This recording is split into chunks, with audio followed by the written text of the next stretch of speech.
Sir, with all due respect, I know naiipit kayo.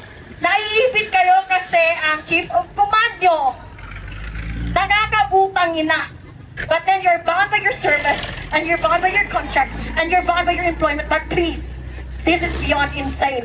This is beyond insane, mga putang ina! This is beyond insane! Ang kakapal na mukha nyo, lumabas kayong lahat. Yung mga sasakyan nyo, hindi nyo sasakyan yan. Sasakyan namin yan. Dahil kami ang nagbabayad ng mga sasakyan nyo. Ilang sasakyan ang gusto nyo? Mga putang ina nyo. Ilang bahay sa Forbes Park ang gusto nyo? Napakahirap namin dahil ninanakaw nyo ang pera na para sa amin. We're not asking for private jets. We're not asking for Balenciaga just like your wife and mistresses. We're not asking for Chanel. We're not asking for a broad